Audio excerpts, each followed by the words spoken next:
Good morning, California. This is Louis Marinelli, one of the founders of the California Independence Campaign, known as CalExit around the world.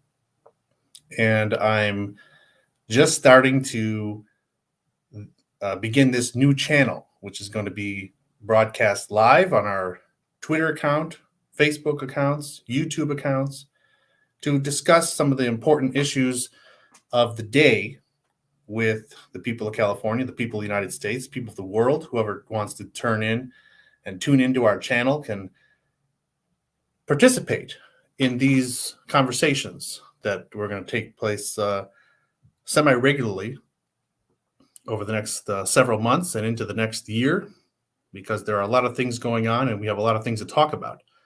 And so I am excited to be able to start this new channel under the name that represents who I am around the world. People know me as the California Secessionist.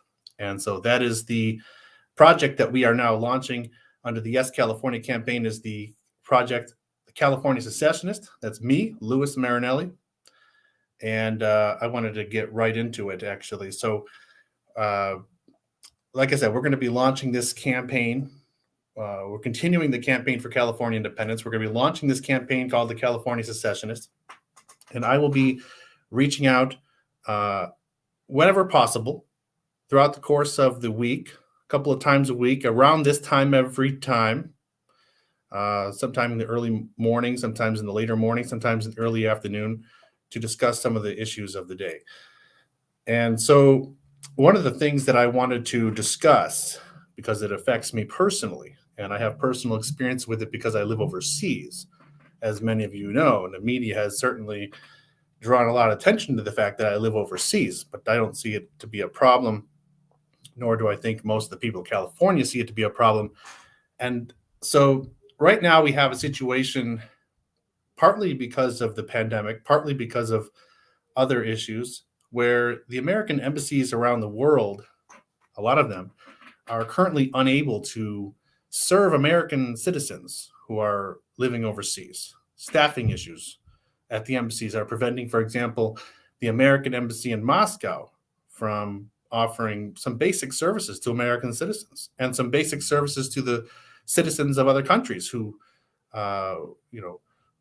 would like to, for example, travel to the United States for business or for tourism.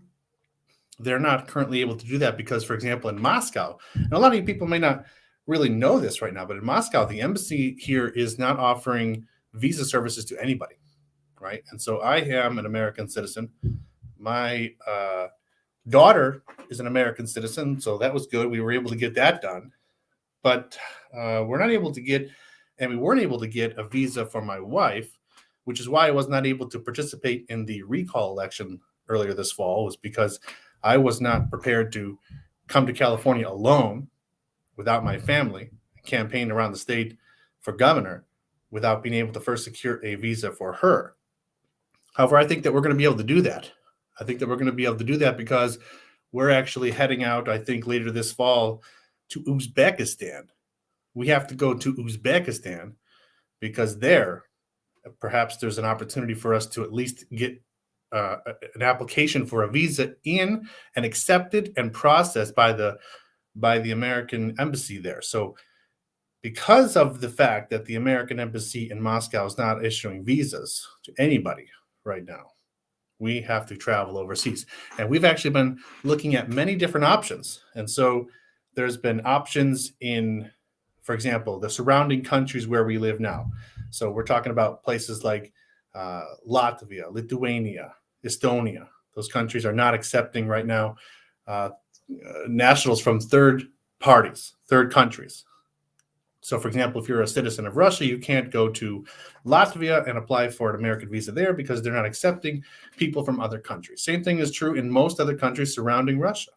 And so, this is a particularly important issue for those American citizens who are living overseas and are not able to receive basic services for either themselves through the American Citizen Services Department or for their spouses and family members who are nationals of other countries.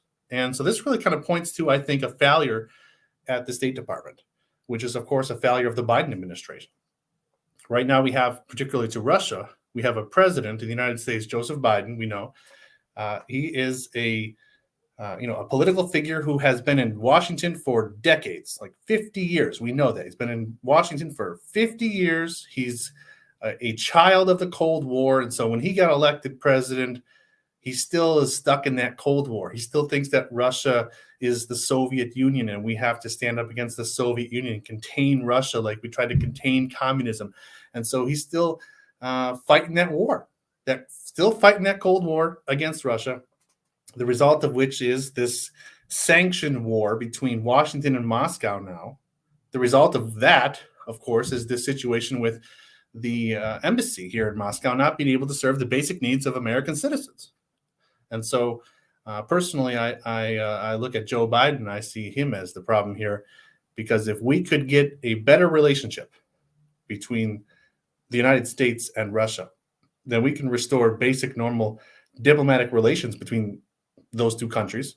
And then as a result of that, we'll have a situation where American citizens who are living in Russia, American citizens who are living in other countries around the world will be able to receive basic services at the embassies that represent the countries from which they came abroad. And so when you have a president of the United States who is failing American citizens, I mean, there's a lot of talk about, the president's poll numbers are falling for various different reasons.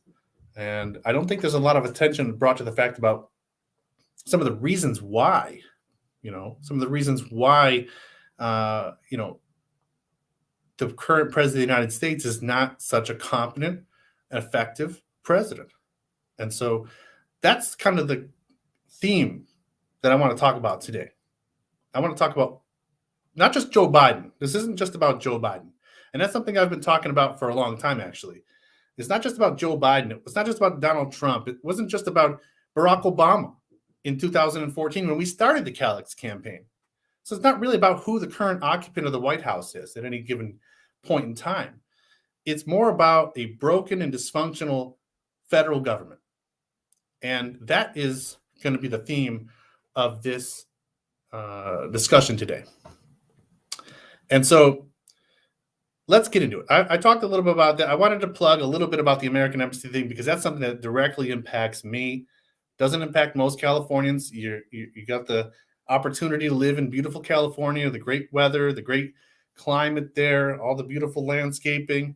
So let's go on to the next topic. But still, it's still about some foreign policy here. And I wanted to talk now about, something that was in the news and it continues to be in the news, and it ought to continue to be in the news, because when Joe Biden ran for president, one of the big things and one of the big themes that he was running on was the idea that, if he gets elected president, since he's this great statesman and he has all this experience, both in the Senate, foreign relations committees, vice president, so on and so forth, that he would be able to restore America's old alliances. But that's not the case, because as you can see in the news of the last recent couple of weeks here, that Joe Biden just betrayed America's first ally. If you're talking about America's first ally, a lot of people might think that our best friend really is the UK, but America's first ally is France. And I think that we need to recognize and remember that it was the French that came to the support of the American colonists in the American Revolution against the British. So America's first ally is France.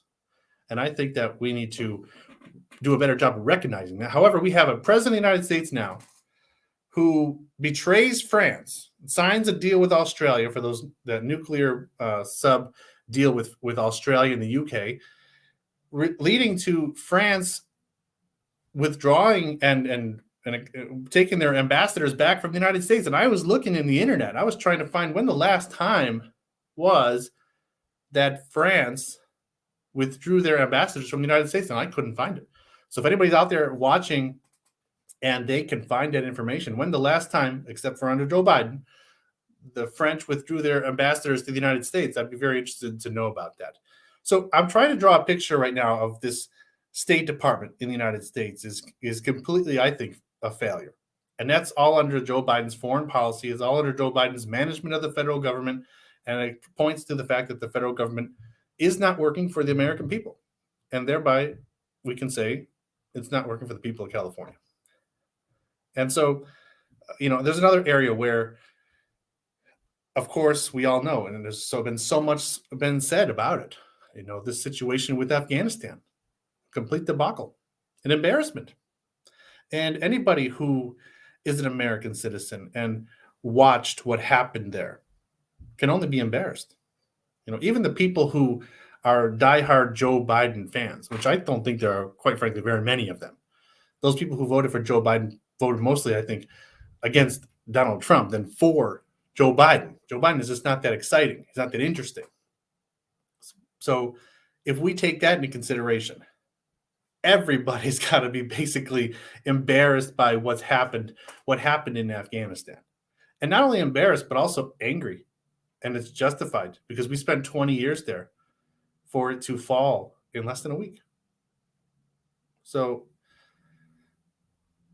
I think that there is a big problem there. Now, I'm not someone who's advocating saying that we should go back to Afghanistan and occupy Afghanistan and nation build in Afghanistan for eternity. I'm not advocating that. In fact, as many of you know, as the founder of Calix, that I've always advocated for the fact that, we, as California, as an independent country, would not be involved in these foreign wars of aggression, would not be involved in American militarism or occupation of foreign countries. And so that's one of the reasons why we want California to become an independent country, so that we're not participating in those activities and American militarism and imperialism.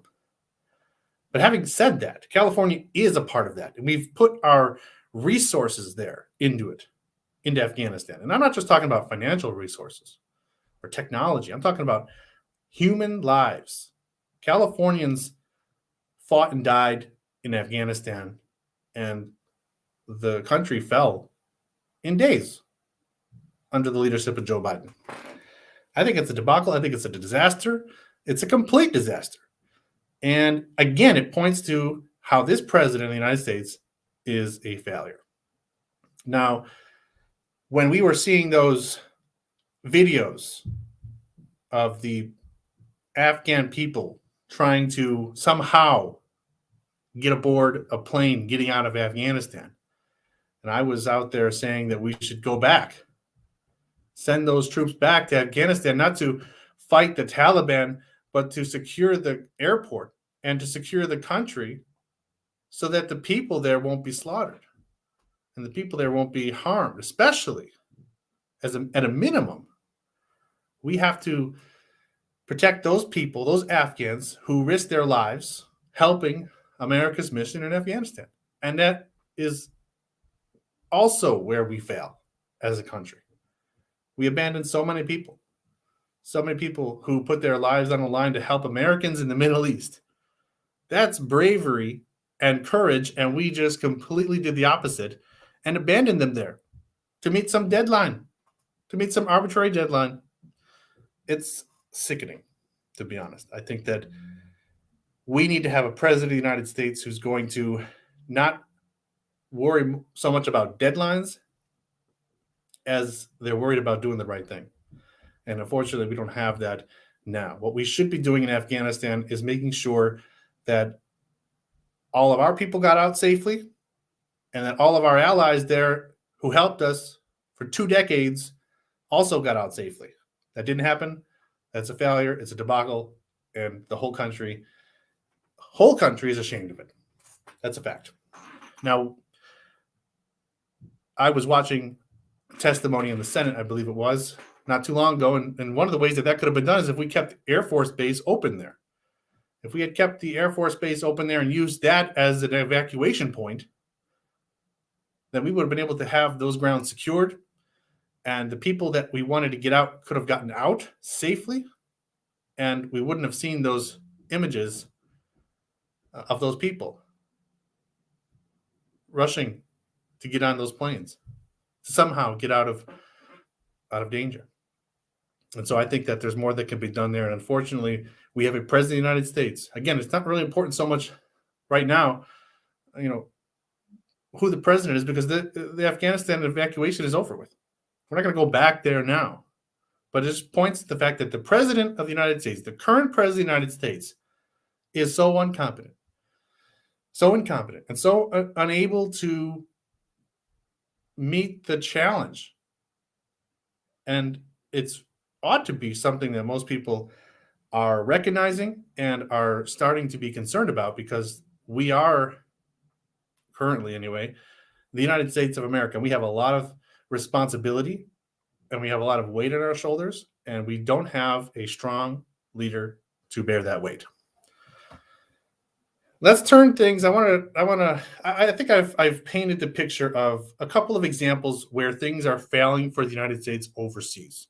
Talking about the embassies not providing basic services for American citizens. Talking about the debacle in Afghanistan. Talking about how the current president of the United States betrays America's first ally, France. But I wanted to go towards some domestic issues, because domestically things are also disastrous for the country. And so one thing I want to talk about for sure is the surge of illegal border crossings happening on the southern border. And I think it's important to point out, because it really vindicates the story of how much the previous president, Donald Trump, was talking about building a wall.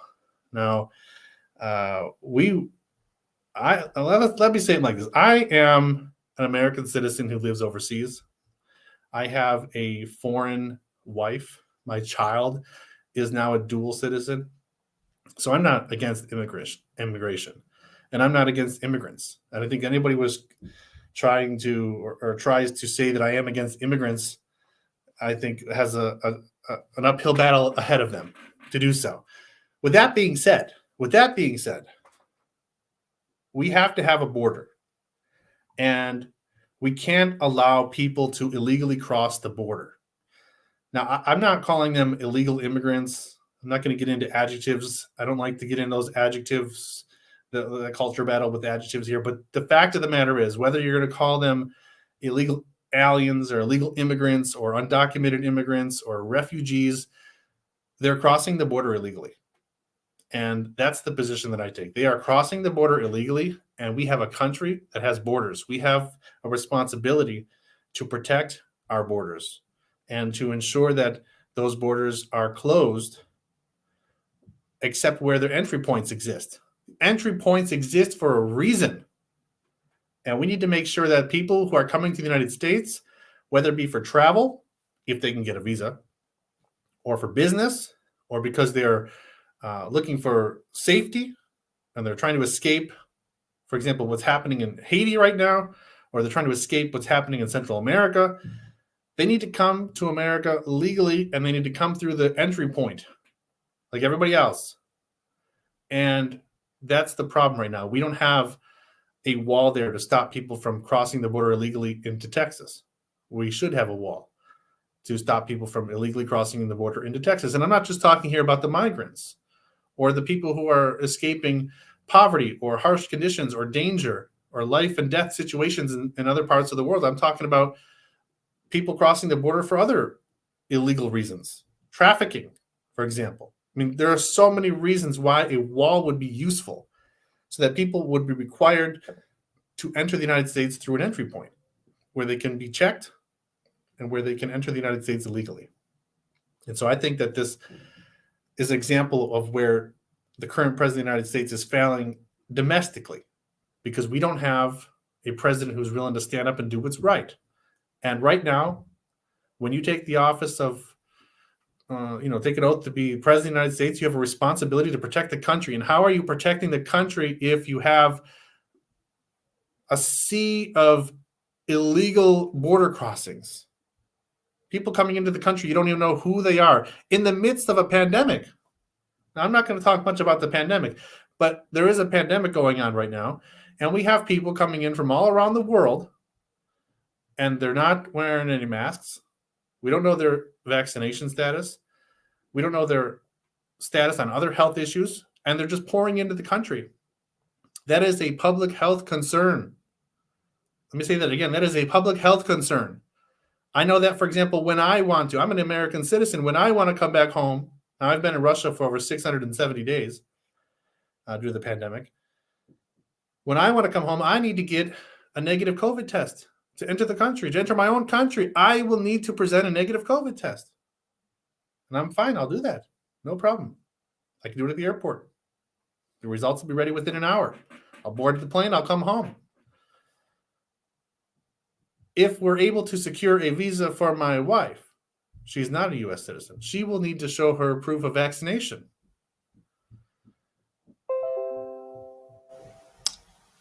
But these people who are coming across the border illegally, they are not required to show negative COVID tests. They're not required to show vaccination status. Yet just tens of thousands of them can just pour into the country. And so ask the question of, why should I need to show my negative COVID test? Why should my wife have to get a vaccine to enter the country legally when people are entering the country illegally and they don't need to show this documentation? I think that's hypocritical, and I think it's a bad policy, and that's why we need to have the wall up so that everybody who comes into the country in the midst of a pandemic, at least in the midst of a pandemic, comes into the country legally, can show the documentation that they have a negative COVID test, and or, depending on policy, can show their vaccination status. Everybody. So that's another disaster. I mean, it's just so many disasters going on in the country now. I mean, I'm kind of laughing at it, but it's really a tragedy. Let's go on to the next topic here. I think that it's important to talk about what's happening here with this, critical race theory in schools right now, the education system, and what the Biden administration's response is. And so, we have a situation right now where the Biden administration doesn't want to, focus its attention on the southern border, but is going to focus its, the government and its powers and its responsibilities and its resources against going after parents who want to oppose some school districts' plans to, teach critical race theory. We literally right now have a president of the United States who's fixating and who's dedicating resources of the federal government to go after parents of children who have a certain viewpoint on what their children should be taught in schools. Now, I don't know about everybody out there. Certainly there's going to be some differences of opinion out there, but I take the position that parents ought to have a say in the curriculum that their schools are teaching their children. I think that's critical. It's absolutely critical. And no parent out there should be giving way to the government to make decisions about everything about what their children learn in schools.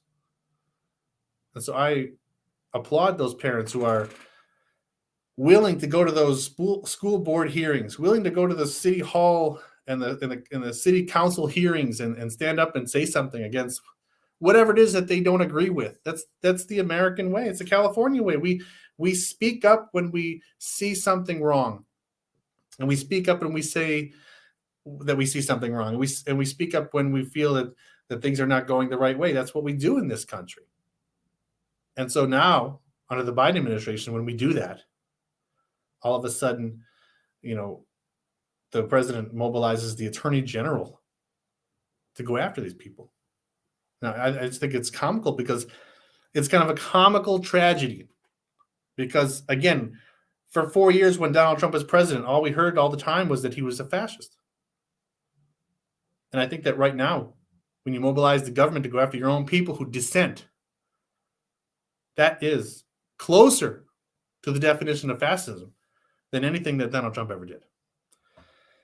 And so I think that this is another example of where we see the trajectory of the United States going in the wrong direction. And in the long term, I think it's going to end up leading to a national divorce. There's a lot of talk right now going on about a national divorce in the United States. We've been talking years about Calexit. There's Texas in Texas, the New Hampshire Independence Campaign. There's a campaign in Alaska and Hawaii, Free Hawaii. There's groups all around the country who want to separate from the United States. And now there's a national conversation going on about national divorce. That's great. That's absolutely great. But that's in the long term. And I don't mean long term in terms of decades. I'm talking about maybe several years, but it's going to happen. In the short term, what we're going to see is the red wave. Next year, because of these things that are happening this year, and because of the absolute failure of the Biden administration in just 7 months, we are going to see a massive red wave, like the likes of which we've never seen. And it's going to happen next year. And the Republicans are going to take back Congress in 2022. They're going to take back the House of Representatives, and they're going to take back the Senate. And the result of that, which you can imagine, the Republicans are in the House are going to initiate impeachment process against Biden, whether it's justified or not. It's just going to happen. In fact, they already did it when they're in the minority. So what do you think they're going to do when they're in the majority? Of course they're going to do it. They're probably even going to pass the bill, or they're going to pass it. There's going to be every time we have a president now, I think that the precedent has been set. Every time we have a president, it's going to be a part of the job that you're going to get impeached. Okay, it may not be justified, or it may be justified, but you're going to get impeached now. And I think that what any president going forward can say is, if I didn't get impeached while I was president, I wasn't doing my job. Because no matter who now is president, the opposite party is going to seek retaliation, political retaliation, and impeach the sitting president. That's going to happen. So Biden, after this red wave in 2022, well, let's say 2023, where they take control, is going to be impeached by the Republican majority. And the Senate is also going to stand in the president's way, the Republican Senate in 2023, to prevent them from passing basically anything. They can't even pass anything now. Look what's happening right now, the debt ceiling, with the Build Back Better, with the infrastructure bill. They have, with Kamala Harris as vice president, they have a majority. They have the House, they have the Senate, they have the White House. They still can't get anything done, which is why his poll numbers are falling, by the way. But imagine in 2023 when the Republicans have the House of Representatives in large numbers. It's going to be a red wave. It's going to be a red wave like you've never seen. And they're going to have massive majority in the House. They're going to have a majority in the Senate. What do you think that Joe Biden is going to do then when he doesn't control the Senate, doesn't control the House of Representatives, when he controls all branches of government now and he still can't get anything done? And I'm not so much here talking about Joe Biden. And it's an important theme of these conversations. I'm talking about, on a different level, the dysfunction of the federal government. The point of the matter is that when we have broken and divided government, no matter who's president, nothing is going to get done. Look at what we have now, when we have basically the president's party has control of Congress and the White House, and they still can't get anything done. So what's going to happen when there's divided government? Less than nothing. And that's a shame, because this country needs to do things. We need to get things done. We need to pass legislation. We need to achieve things like we used to do in the past, and we can't do that now because there's so much political gridlock. Is that the kind of country that we want to live in forever? Is that nothing ever gets done because of political gridlock? Like, I don't remember the last time something got done in Congress. Now, I'm not talking about, for example, let's extend the debt limit to December. That doesn't count. That's not something getting done. When's the last time something got done in Congress that changed your life for the better, or changed the general trajectory of the country for the better? I don't remember. Maybe somebody can tell me in the comments. So what's going to happen now? The result of this massive red wave. What's going to happen? Well, I don't think Joe Biden's going to finish his first term, frankly speaking. I think that he's going to ride it out to the midterms. They're going to get defeated bigly, let's say, to borrow a word from you-know-who. And I think that he's going to be pressured in one way or another to step aside. So I don't think that Joe Biden is going to finish his first term as president. And I think it's very strategic that he would wait until after the midterm, because that allows then Kamala Harris to finish out his first term, and then she'll still be free to run for 2 terms after that if she were to get elected in 2024 and then again in 2028. So that potentially could mean that, we might have Biden, then potentially 10 years of Kamala Harris, but we'll have to see about that. Now, the problem with that, though, I don't think that many people in the country are very thrilled about the idea of a President Kamala Harris. I don't think that she did very well in the primaries. That's why she dropped out relatively early. And I think that she's been given responsibility for some tasks now under the Biden administration, and she's not really done a good job and achieved anything. And so here we have is this former California Attorney General, former prosecutor who then becomes president, really is not up to the challenge. I mean, it's kind of the same situation with Joe Biden, although he does have the resume for it, for being president. 50 years in government. He has the resume for being president.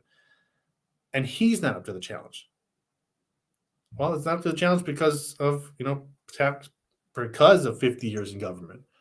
But on the opposite end of that spectrum, we have Kamala Harris, who has a very small, comparatively speaking, political resume to, put her in a position to lead the country, to lead the whole country.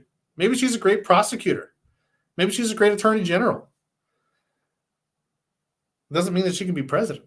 And I think that a lot of people in America have seen her as vice president and her ineffectiveness as vice president and are not so thrilled about her becoming the next president.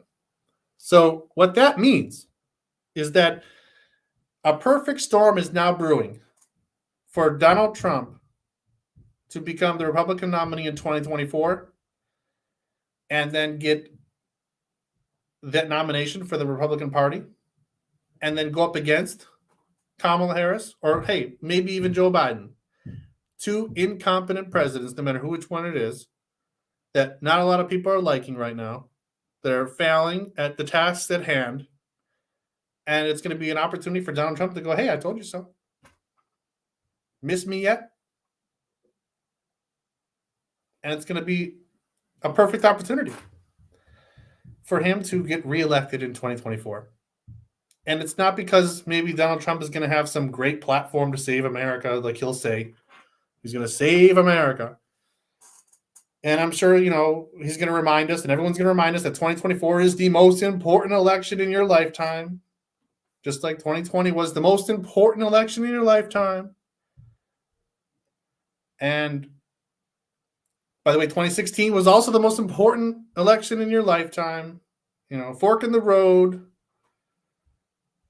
In fact, I think every presidential election has been the most important election in my lifetime. So 2024 will not let us down and also will be the most important election in our lifetime. But in this case, we're going to be dealing with the return of Donald Trump, Trump 2.0, with a sense of vindication. And what do you think he's going to do with that? So what does that mean? What does all that mean? We have a country right now that is falling apart. We have ineffective leaders. We have dysfunctional government. We have the potential for the return of Donald Trump in 2024. What does that mean? It means that California, and frankly any state, needs to be prepared for 2024 by having a candidate in office as governor who is supportive of secession.